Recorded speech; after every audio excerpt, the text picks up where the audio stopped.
Let us discuss 10 MCQs of physics.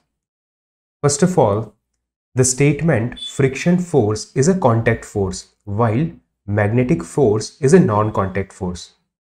So option A, always true. Option 2, true only at 0 degree Celsius. Option C, false statement. Option D, true, either true or false depending upon the temperature of the surrounding. अगर आपको पता होगा तो friction force temperature पे depend नहीं करता है. This statement is always true. And magnetic force is a non contact force. ये टेम्परेचर पे ये भी डिपेंड नहीं करता है. नेक्स्ट क्वेश्चन पे आते हैं. Which of the following is a lowest possible temperature? इसमें से कौन सा लोवेस्ट पॉसिबल टेम्परेचर पॉसिबल है? So correct answer for this question is option number D, -273 degree Celsius. Numerically to thermometer, one Fahrenheit scale and another Celsius scale, यानी Fahrenheit और Celsius दोनों ही same reading कौन सी वैल्यू पे देता है? Numerical value पे पूछा है. So correct answer is -40 degree Celsius. यानी -40 डिग्री सेल्सियस पे क्या होगा?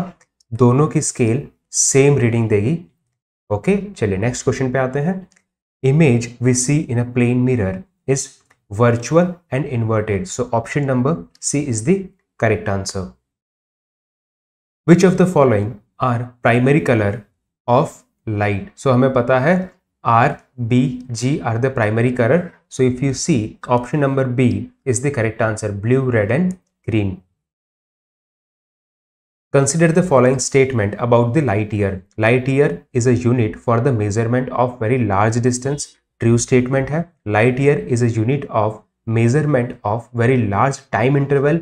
फॉल्स स्टेटमेंट है. इन दो को ही पढ़ के हम आंसर बता सकते थे. So D is the correct answer because two option सभी में है. So D is the correct answer. Which of the following regarding the density of water at atmospheric pressure is correct? So कौन सी इसमें से करेक्ट स्टेटमेंट है?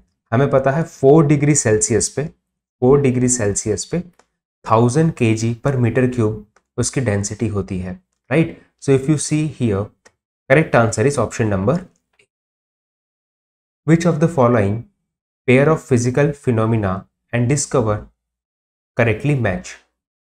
ठीक है, तो यहाँ पे जेम्स चैडविक ने फोटो इलेक्ट्रिक इफेक्ट पता नहीं शायद, बट इतना पता है कि अल्बर्ट आइंस्टाइन ने न्यूट्रॉन की खोज नहीं की थी, क्योंकि जेम्स चैडविक ने न्यूट्रॉन की खोज की थी. मान लो ये फर्स्ट स्टेटमेंट आपको नहीं पता, पर इस पर्टिकुलर क्वेश्चन में इतना तो सबको पता होगा कि अल्बर्ट आइंस्टाइन ने न्यूट्रॉन की खोज नहीं की थी और मैडम क्यूरी ने रेडियम की खोज की थी.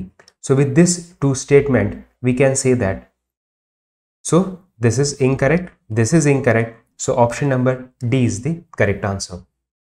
Next question पे आते हैं. LED is an abbreviation that stands for light emitting diode. So option number C is the correct answer. तो ये 9 ही क्वेश्चन हो पाए, एक क्वेश्चन रिपीट हो गया, कोई बात नहीं. Thank you so much. जय हिंद, वंदे मातरम.